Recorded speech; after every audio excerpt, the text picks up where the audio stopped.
Di sebelah kiri kita nanti akan nampak dari jauhan, kita lihat ada sebuah tugu kecil yang mana itu adalah tempat eksekusi Nabi Ismail disembelih oleh ayahnya, dan Allah gantikan melalui malaikat Jibril seekor kambing kibas,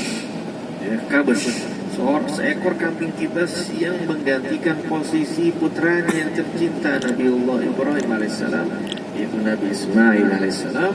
Ketika pisau yang tajam itu sudah menempel di kerongkongan, di nadi lehernya, seketika itu pula Allah Subhanahu wa taala mengganti dengan seekor kambing kibas. Ya, sebelah kiri kita Bapak Ibu, ya, itu nampak dari kejauhan, itu adalah tugu tempat Nabiullah Ibrahim mengeksekusi putranya yang sangat dicintainya, yang ditunggu-tunggu. Disitulah tempat disembelihnya Nabi Ismail alaihissalam. Maka disunahkan bagi kita Bapak Ibu yang sudah mampu, ada rezekinya, ya, ada kecukupan rezeki, jangan lupa setiap tahun berkurban. Berkurban boleh seekor kambing, boleh kolektif 7 orang dalam 1 ekor sapi atau kerbau atau unta. Insya Allah Bapak Ibu diberikan rezeki, kemampuan untuk melanjutkan syiar daripada agama Islam. Salah satunya adalah ibadah kurban. Dzalika wa may yu'azzim sya'airallah fa innaha min taqwal qulub. Demikian Allah mengajarkan kita dalam Al-Quran, siapa saja yang memuliakan, yang mensyiarkan, melanjutkan daripada syiar Allah, salah satunya ibadah kurban, maka ia termasuk orang-orang yang bertakwa. Karena hewan-hewan kurban kita itu diriwayatkan dalam hadis, mereka menjadi kendaraan kita nanti di yaumul qiyamah. Sadaqallah wa sadaqa Rasulullah sallallahu alaihi wasallam. Dhifullah, dhifur rahman, Bapak Ibu dirahmati Allah Subhanahu wa taala. Para jemaah haji bermalam atau mabit di Musdalifah ini, ya, sebanyak 3 malam. Kalau 3 malam bermalam di Mina, ketika exit dari Mina di hari ke-13 itu namanya Nafarul Thani. Nafarul Thani artinya exit dari Mina di tanggal 13 Zulhijjah. Bapak Ibu nampak di depan kita itu, ya, bangunan yang bertrak-trak bertingkat-tingkat. Ada di atasnya helipad tempat turunnya helikopter.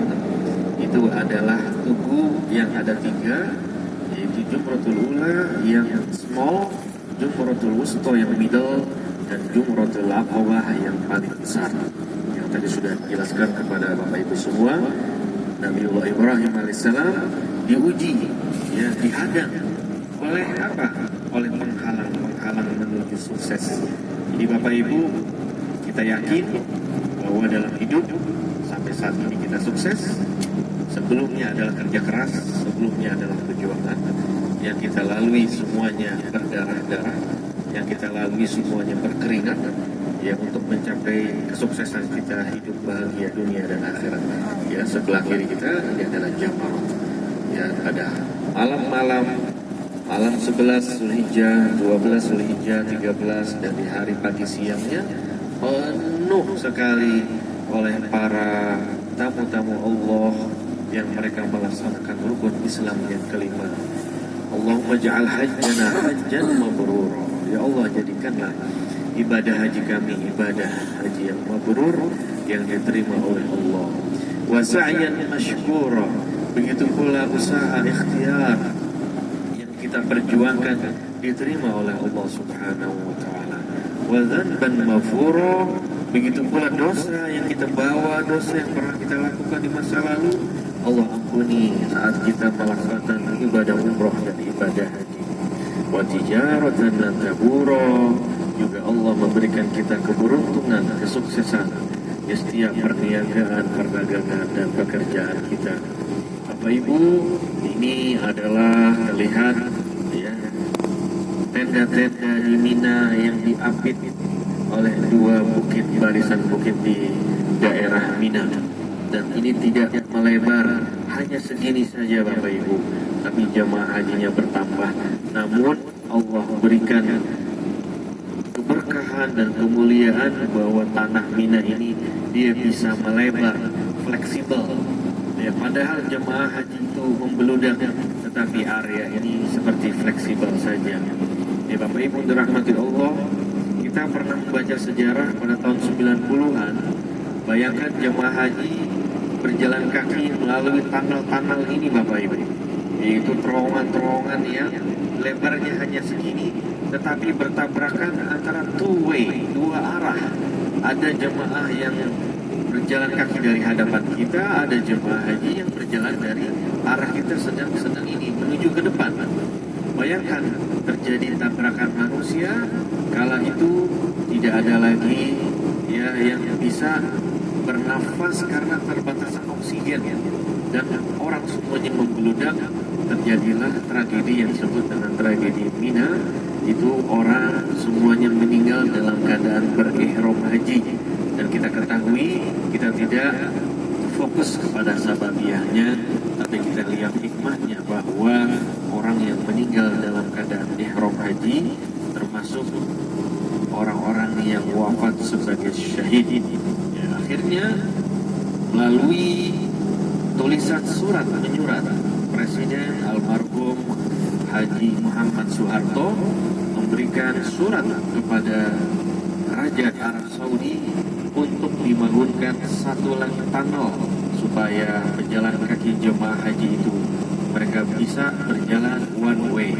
Akhirnya surat itu ya bisa diwujudkan, artinya permintaan Presiden almarhum Haji Muhammad Soeharto untuk dibangun kembali satu tunnel supaya tidak terjadi terulang kejadian pertabrakan manusia.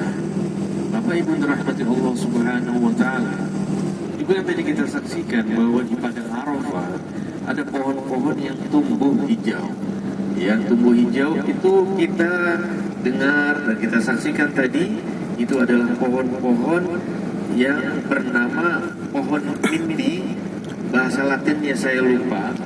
Pohon itu pada tahun 1955, ya semoga tidak salah, Presiden almarhum Insinyur Soekarno ya membawa ribuan bibit pohon ini dengan membawa para ahli-ahli penghijauan untuk menanam pohon ini di padang Arafah. Dan usulan gagasan beliau diterima oleh Raja Abdul Aziz Al Saud untuk ditanam di padang Arafah, di Muzdalifah, di Mina, dan terkenal akhirnya pohon ini oleh masyarakat Indonesia dengan pohon Soekarno. Ya, kita ketahui almarhum Insinyur Haji Soekarno adalah presiden yang memiliki sixth sense ya. Berapa kali kita baca di dalam sejarah biografinya akan ancaman pembunuhan kepada beliau, tapi tidak terjadi begitu. Wallahu alam kebenarannya, tapi seorang muslim, seorang mukmin seperti pemimpin seperti beliau sangat prihatin, sangat perhatian, care dengan Islam. Salah satunya adalah maqam seorang muhaddits ya, perawi hadis di Uzbekistan ya, maqam dari Imam Al-Bukhari di daerah Bukhara. Itu juga kalau kita baca sejarah, inisiasinya adalah almarhum Haji Insinyur Soekarno, yang beliau ingin datang ke Bukhara, tapi beliau sebelum datang meminta kepada Presiden Uzbekistan supaya mencari makam seorang muhaddits, seorang riwayat hadis yang paling banyak. Imam Bukhari dicari, temukan, dan tolong diperbaiki atau dibersihkan dan dibangun kembali di Pugar yang bagus makamnya, sehingga dipenuhi permintaan beliau dan para peziarah-peziarah ke Bukhara bisa berziarah ke makam Al-Imam Al-Bukhari radhiyallahu anhu. Maka kita doakan Bapak Ibu, para pemimpin-pemimpin kita yang sudah mendahului kita atas jasa baiknya, semoga Allah ampuni dosa-dosanya, Allah angkat derajat kebaikannya, dan Allah siapkan kuburnya menjadi taman-taman di surga. Amin. Alhamdulillah, Rahman, Bapak Ibu dirahmati Allah Subhanahu wa Ta'ala. Selanjutnya kita akan menuju ke Miqat Ji'rana. Miqat Ji'rana, Bapak Ibu, adalah miqat yang paling afdal di kota Mekah. Kita ketahui kota Mekah ini memiliki 3 miqat. Miqat artinya tempat starting niat ibadah haji atau umrah. Satu adalah yang terdekat, miqat Tana'im, yaitu miqat di Masjid Sayyidah Aisyah radhiyallahu anha. Itu miqat terdekat, Tana'im. Kalau Bapak Ibu ingin umroh mandiri, biasanya dari hotel ke miqat Tana'im hanya ongkosnya 10 real, tetapi satu mobil berempat atau berlima 10 real. Agak jauh lagi ada miqat namanya miqat Hudaybiyah. Itu juga berada tidak jauh dari kota Mekah, namanya miqat Hudaybiyah. Yang ketiga yang paling jauh adalah miqat Ji'rana. Miqat Ji'rana ini miqat yang paling jauh dan miqat yang paling afdal, Bapak Ibu dan Allah Subhanahu wa Ta'ala. Nanti kita umrah yang kedua dari miqat Ji'rana. Dan insya Allah kita niatkan umroh yang kedua ini untuk almarhum atau almarhumah orang tua kita. Waduh, umrohnya cuma 2 kali nih, gitu ya Bapak Ibu. Baik, mana lebih dahulu kita dahulukan niat umrohnya atau badal umrohnya? Pelaksananya kita, namun diperuntukkan untuk orang lain, itu namanya badalul umroh. Mana didahulukan, ayahanda dulu atau ibunda dulu? Dahulukan ibundanya dulu. Ya, untuk umroh yang kedua ini dahulukan ibundanya dulu. Kenapa? Karena Allah Subhanahu wa Ta'ala menjelaskan dalam Al-Qur'an, qauluhu ta'ala wa wassaynal insana biwalidayhi husna hamalathu ummuhu wahnan wa fisaluhu hamalathu ummuhu wahnan ala wahnin wa fisaluhu 30 syahra. Allah menyebut di situ bahwa Allah mewasiatkan, mewajibkan bagi kita untuk berbakti kepada ayah ibunda kita, untuk berbuat baik kepada ayahanda dan ibunda kita, baik selama mereka hidup atau salah satunya sudah meninggal atau dua-duanya sudah meninggal. Kita wajib berbakti kepada mereka. Dan Allah menyebut berikutnya, hamalathu ummuhu wahnan ala wahnin. Ibu kita dulu mengandung kita 9 bulan dalam keadaan susah payah, ya, dalam keadaan sulit, mau tidur tengkurap nggak bisa, mau telentang juga serba salah, mau miring juga salah. Itu baru satu kasus saja, belum yang lain-lain. Makanya Allah menyebutnya hamalathu ummuhu wahnan ala wahnin wa fisaluhu 30 syahra. Udah lahir, kita disusui ibunda kita selama 2 tahun. Ya, jadi kenapa mendahulukan ibunda kita dulu umroh badalnya? Karena ibu adalah sosok makhluk Allah yang sangat disayang Allah.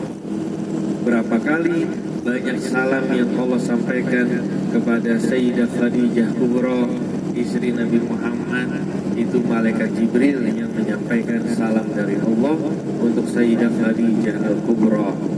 Jadi Bapak Ibu dirahmati Allah, Islam itu adalah agama yang sangat mengangkat derajat martabat para kaum gender perempuan. Jadi ibu-ibu, ya, kenapa kalau dilihat statistiknya jamaah haji umroh kebanyakan ibu-ibu? Karena begitulah terjadi pelaksanaan ketika kita sa'i, itu adalah sebagai tapak tilas perjalanan perjuangan seorang ibu. Jadi wajar kalau selihat secara statistikanya jamaah ibu-ibu itu lebih banyak daripada kaum bapak. Jadi kata bapak-bapak, gue yang nyari duit, lo aja yang berangkat ibadah. Itu kata begitu orang dulu bilang, ibu-ibunya senang disuruh umroh sendirian. Kenapa? Ibu-ibu gak mikirin belanja setiap hari, gak mikirin masak setiap hari. Di hotel bintang 7 Movenpick tinggal makan, sarapan, makan siang, makan malam. Kalau di rumah ibu-ibu yang paling repot, mikirin masak buat suami, mikirin masak buat anak-anaknya. Tapi di Mekah dan Madinah, ibu-ibu merdeka, alhamdulillah. Nggak masakin buat suami, nggak nyiapin apa-apa buat suami, pokoknya ibadah saja di Mekah dan Madinah. Alhamdulillah. Bapak Ibu dirahmati Allah Subhanahu wa taala, duyufullah duyufur rahman yang disayangi oleh Allah Subhanahu wa taala. Miqat Ji'rana ini Bapak Ibu, ada kisah yang terkandung atau tercatat di Miqat Ji'rana. Di Miqat Ji'rana ini Bapak Ibu sekalian, kenapa Rasulullah SAW melaksanakan miqat dan menentukan salah satu miqatnya itu di kota Mekah ini di Ji'rana. Terjadi peristiwa di Ji'rana kala itu Rasulullah SAW selesai dari perang Hunain. Dari perang Hunain Rasulullah bermalam di tempat yang bernama Ji'rana. Di situ Rasulullah bermalam dan Rasulullah membagikan harta-harta rampasan setelah perang, namanya al-ghanimah. Jadi kalau kala itu peperangan terjadi, orang-orang kafir mereka mundur dari tempur, maka yang ditinggalkannya seperti kuda-kuda perang, alat-alat perang itu boleh diambil oleh orang-orang muslimin. Kemudian Rasulullah membagikannya. Ya, Rasulullah membagikannya sesuai dengan takaran menurut pandangan Nabi Muhammad SAW. Dan siapa lagi manusia yang adil kecuali Nabi Muhammad SAW, karena beliau selalu di bawah pantauan Allah Subhanahu wa taala. Pernah berkisah di Ji'rana setelah perang Hunain, ada seorang sahabat, dia komplain kepada Nabi Muhammad. Dia mengajukan banding pada Rasulullah ketika dibagikan ghanimah atau rampasan tersebut. Ada seorang sahabat, dia melakukan komplain kepada Nabi Muhammad SAW. Dia interupsi ketika Rasulullah sedang membagikan harta rampasan tersebut. Dia interupsi langsung kepada Nabi Muhammad SAW. Kata dia, wahai Muhammad, lakukanlah yang adil. Kata sahabat ini.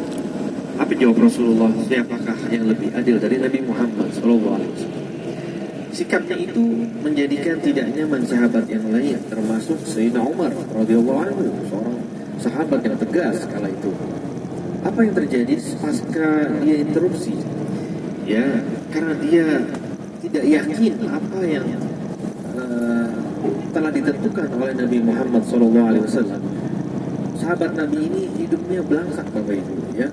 Jadi dia tidak yakin apa yang disampaikan, yang ditentukan oleh Nabi Muhammad SAW, sehingga pasca itu hidupnya menjadi orang yang belangsak. Ya, artinya hidupnya tidak bahagia. Karena Rasulullah diinterupsi, Rasulullah dikatakan tidak adil. Siapa yang lebih adil di dunia ini kecuali Nabi Muhammad SAW?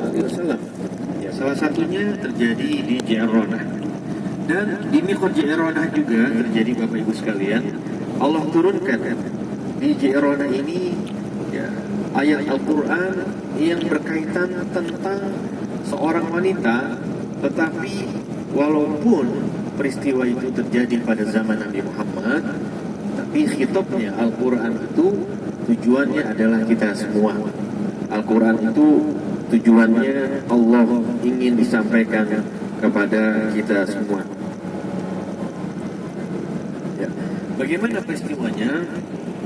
Di Ji'rana, di kampung Ji'rana Bapak Ibu, ada seorang wanita terkenal dengan rupanya yang cantik.